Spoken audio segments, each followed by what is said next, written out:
क्या आप जानते हैं, महाभारत जीतने के बाद पांडवों ने कभी जश्न नहीं मनाया, क्योंकि जब भी रात होती उन्हें शंखनाद नहीं, अपने ही कुल की चीखें सुनाई देती थीं।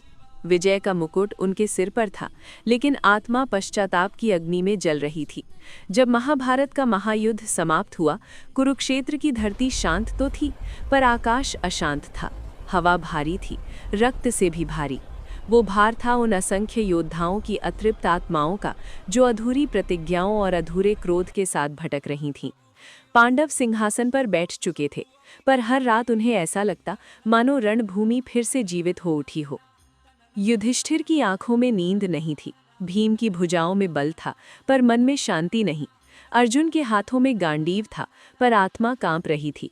तब उन्होंने निर्णय लिया, इन सब आत्माओं की मुक्ति के लिए एक महान पिंडदान यज्ञ होगा। यज्ञ की अग्नि प्रज्वलित हुई, मंत्र गूंजने लगे, आकाश तक धुआं उठने लगा। पर अचानक एक प्रश्न उठा, ये आत्माएं पितर नहीं है, इनका तर्पण कौन स्वीकार करेगा? वातावरण और भी भारी हो गया। अग्नि की लपटें अचानक ऊंची उठी, धरती कांपी, आकाश में डमरू की ध्वनि गूंजी, और तभी यज्ञवेदी के मध्य दिव्य प्रकाश प्रकट हुआ। स्वयं महादेव प्रकट हुए, पर वे कैलाशपति के सौम्य रूप में नहीं आए।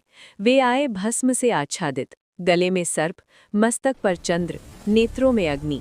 वे आए भूतों के स्वामी, भूतनाथ के रूप में। उनकी गंभीर वाणी गूंजी, इन अतृप्त आत्माओं का स्वामी मैं हूँ, इनकी भेंट मैं स्वीकार करूँगा, इनकी मुक्ति का द्वार मैं ही हूँ। और जैसे ही उन्होंने अपने कर कमल उठाए, करोड़ों भटकती आत्माएं प्रकाश में बदलने लगी। चीखें शांत हो गई, वातावरण हल्का हो गया। कुरुक्षेत्र की हवा ने पहली बार शांति की सांस ली। उस दिन महादेव केवल देवों के देव नहीं रहे, वे बने भूतेश्वर, भूतों के ईश्वर।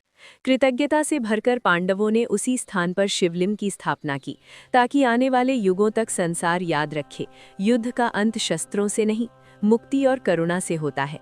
आज वही पवित्र स्थान है, भूतेश्वर महादेव मंदिर, जो जींद में रानी तालाब के मध्य स्थित है, जहां आज भी भूतनाथ महादेव हर उस आत्मा को शांति देते हैं जो कहीं भटक रही है। भक्ति का ये सफर यहीं खत्म नहीं होता। अगर कथा ने मन छू लिया हो तो भक्ति सागर वीके को लाइक और सब्सक्राइब करें, और कमेंट हर हर महादेव जरूर लिखें।